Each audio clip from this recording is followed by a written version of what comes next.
Hello, everybody. First, I would like to apologize for not being at this banquet. I didn't really think about it when I booked my flight.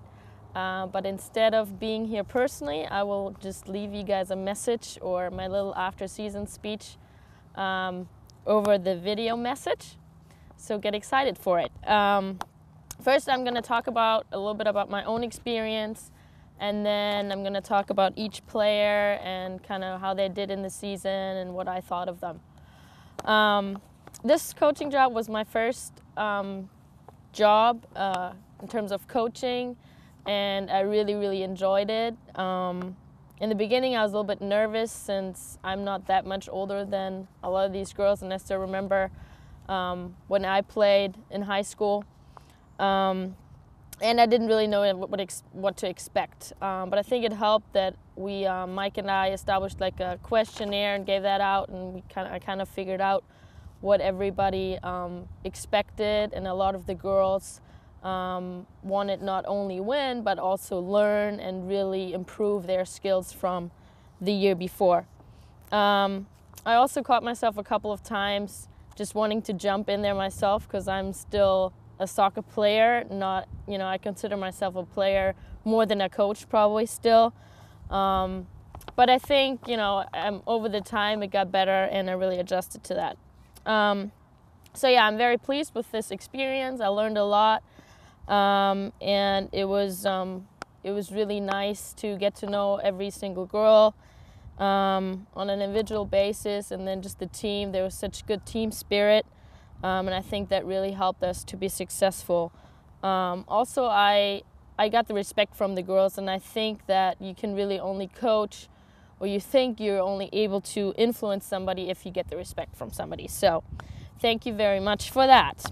Okay, now I'm going to talk a little bit about each player and how their season went, and I'm going to just start from the defense and then continue with midfield. And end with the forwards. So I'm going to start with Michelle Ammerman. Michelle has done a really good job for us in goal. Despite her chronic shoulder injury, she always played really hard. In a couple of games, I thought she might have torn her shoulder again because she fell on it. But she just played through the pain. She did a really great job in the postseason. In the semifinals, we went PKs, and I don't know how many saves she made. I think like 4 or 5 great saves, and pretty much got us in the final. And then in the final yesterday, she was exceptional, made a really big save in the end of the game, and therefore we could win the game. Michelle also showed a lot of leadership. And I just remember her saying a lot, "Focus, girls." And at halftime, when they would be talking, she would remind them to focus. Michelle also likes to play the team trainer and kind of diagnose the injuries. So Jan, I'm not sure if we still need you. So much about Michelle. Then Katherine Crowley. Some people might wonder why Katherine is next, even though she's a forward, but she has been stepping up as our backup goalkeeper whenever Michelle wasn't able to be there. So I think that shows a lot. She took the responsibility to just step in and play, and because as a goalkeeper you always have a lot of responsibility.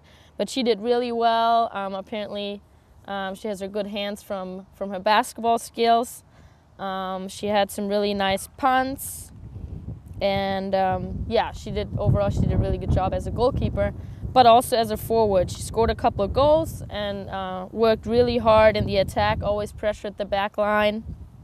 And interesting fact about Katherine is that she's already taking a math class at Harvard. Hello. You're still in college and you're already taking Harvard classes. That's pretty big time. Next is Danielle Lovejoy. Danielle also played in goal for us a couple of times and did really well. If not in goal, Danielle played most of the defense, but is one of those players that I can put anywhere.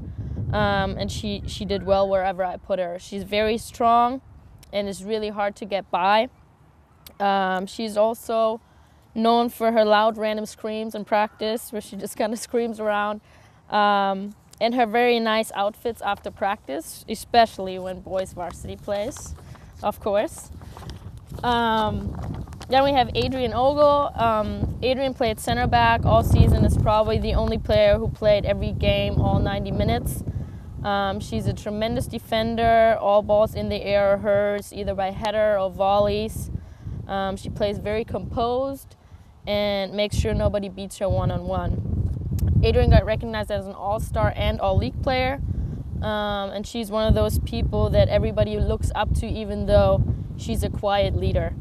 And with your name, Adrian, you will achieve great things in life, just to put that out there. Then Erin Clasby. Erin is Adrian's counterpart back in the center. Erin did a really great job playing center back. She's very aggressive and had some great tackles. She's also strong in the air. Erin organized the defense well and always communicated. And every once in a while, she would listen to people on the bench talking and make comments to the conversation while she was playing. So that just amazes me. But anyway, Erin is a great leader on the team, and she will be greatly missed by her teammates. Then we have Rebecca Bernhardt. Becca is another senior on the team. After her knee and later ankle injury, she had a great comeback and improved from game to game. She played as a left defender. Becca did a very good job of winning balls, but then also always tried to find a pass to her teammate and be consistent offensively. She's another leader on the team and took care of a lot of things. In the beginning of the season, she ordered the jackets. She always brought the oranges and just took care of the balls and so on. So yeah, that was really good.